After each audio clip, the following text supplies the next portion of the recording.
Today, we pull back the curtain on a hard truth most students ignore: the reliance on motivation. Motivation gives you a quick energy buzz, like the surge you feel right after watching an inspiring TED Talk or a motivational video. But that boost fades almost as quickly as it arrives. In this video, you will learn why excitement alone never survives the intense exam preparation, and how disciplined systems can turn average learners into top performers. We use geography revision as our proving ground, unpacking the timetable design, active learning tactics, well-being safeguards, and weekly reflections that separate consistent excellence from anxious cramming. Stick around to the end, because the final mindset shift could save you hours of wasted study time. Are you ready? Let's begin. 1. Why effective learning cannot rely on motivation alone. Motivation is a feeling, and feelings fluctuate. Neuroscience shows that surges of enthusiasm are driven by dopamine, a chemical released when we encounter novelty or receive praise. Because the brain is designed to conserve energy, dopamine spikes are brief. The excitement that makes you crack open a textbook today will almost certainly ebb tomorrow. If your study schedule depends on that chemical rush, you will work in irregular bursts and leave long gaps where forgetting takes over. Memory science confirms this risk. Durable learning happens through spaced repetition, retrieval practice, and deliberate reflection. These methods require consistency, revisiting material at carefully timed intervals, testing yourself when answers are not at your fingertips, and analyzing mistakes while they are still fresh. None of that aligns with the unpredictable rhythm of motivation. Skip a study session and 2 problems snowball. 1. You forget material faster, so it takes longer to relearn. 2. Your brain must juggle shaky basics with new content, which overloads working memory and slows understanding. Discipline in systems, on the other hand, is the reliable engine of progress. High performers treat study as a system, not a series of ad hoc decisions. A fixed study slot creates a habit loop that bypasses emotion. For example, once you schedule geography content revision on Tuesday at 7 o'clock in the evening, you honor that slot exactly as they would a dentist appointment. By making the commitment non-negotiable, you sidestep the daily tug-of-war between should I study now or later, and free up mental bandwidth for deeper thinking. Over time, the brain forms a cue routine reward loop. The clock strikes 7, the study materials come out, and a small surge of satisfaction follows the completed session. Repetition strengthens synaptic pathways in the prefrontal cortex, so the act of showing up becomes effortless, almost automatic, much like tying shoelaces. Each punctual study block functions as a neurological brick, layering focus upon focus until a solid wall of concentration stands between you and distractions. Procrastination starves in this environment because it no longer receives the indecision it feeds on. You will no longer waste energy debating whether to revise.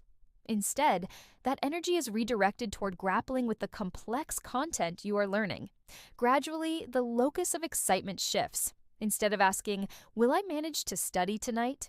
you get to ask, "What new insight will I uncover about tectonic plate interactions?" This routine transforms from a chore into an intellectual treasure hunt, and that mindset switch sustains long-term academic momentum better than any burst of short-lived motivation. 2. Crafting a timetable you can actually keep. A smart way to approach revision is to begin by mapping the terrain. List every chapter, case study, and skill in your syllabus. Break these into bite-sized 40-minute portions. Next, distribute them across a calendar that respects your existing commitments, including co-curricular activities, family dinners, and downtime. If you plan to review complex content, pair that demanding slice with a lighter one, so confidence carries you forward.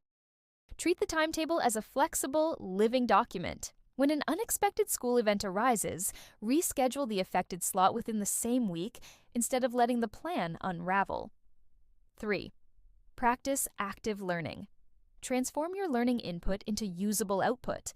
Merely rereading notes tricks you into believing you are studying. It seems productive, but your brain is not actively engaged. Instead, try to convert facts into products. For example, draft mind maps, narrate processes aloud, or sketch diagrams of geographical processes from memory. After working on each practice question, mark it truthfully with reference to sample mark schemes. For geography students, You can find sample mark schemes for past O and N level geography papers at thatgeographyteacher.com. I created these resources to show how each type of exam question is crafted and graded, and I hope they help you grasp the marking criteria more clearly. As you work on more practice questions, recurring errors reveal where your understandings still wobble. This serves as a reminder to focus your next session on those weak points until they no longer stay as your weakness. This feedback loop of attempt, evaluate, and adjust turns study hours into compound interest for your intellect. 4. Protect your personal well-being. It is your most valuable asset. A fatigued mind cannot convert hours of disciplined study into lasting mastery. Mental energy behaves like a rechargeable battery. If you drain it to zero, performance plummets no matter how many practice papers you attempt. Recognize the early signs of burnout. Once you notice yourself visibly becoming more irritable, unable to concentrate, or having to constantly reread the same line of text, it's time to pause before you hit that red zone. Build in 5-minute motion breaks for every 40 minutes of focused work.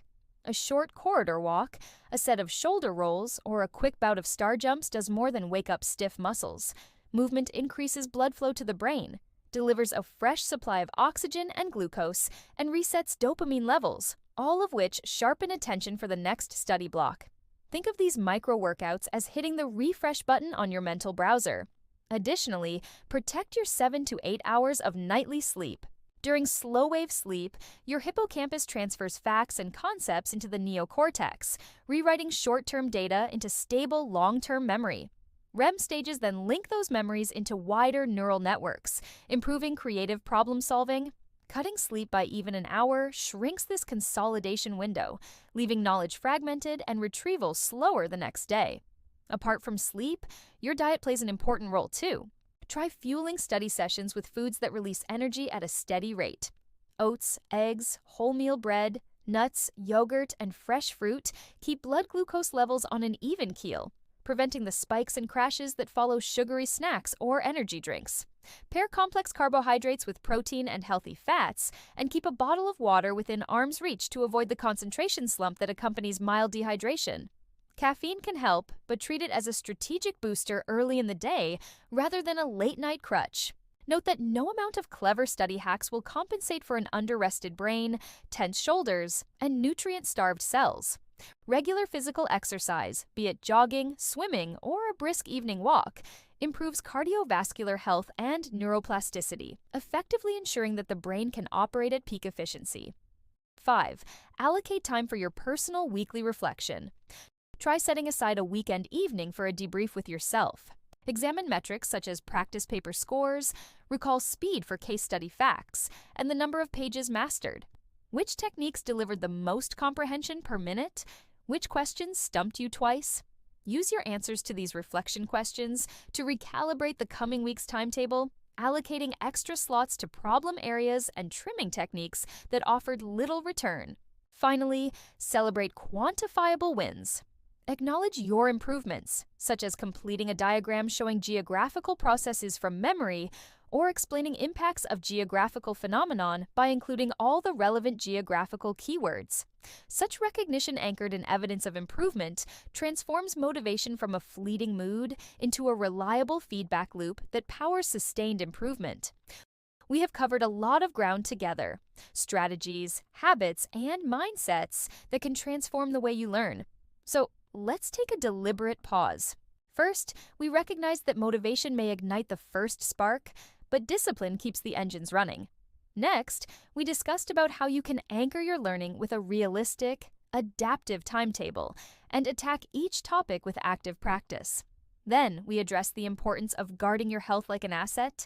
And lastly, we looked at how you should consciously review your progress every weekend. When you do, every study hour starts earning compound interest that pays out not just on exam day but throughout university and into your career. The frameworks you lock in now will turn into leverage you can utilize anywhere in an increasingly connected world. Remember, discipline is not a chain that ties you down. It is the master key that frees you from last-minute panic, silences self-doubt, and lets you perform whenever it matters. You already own that key. Turn it and step through the door to consistent improvement.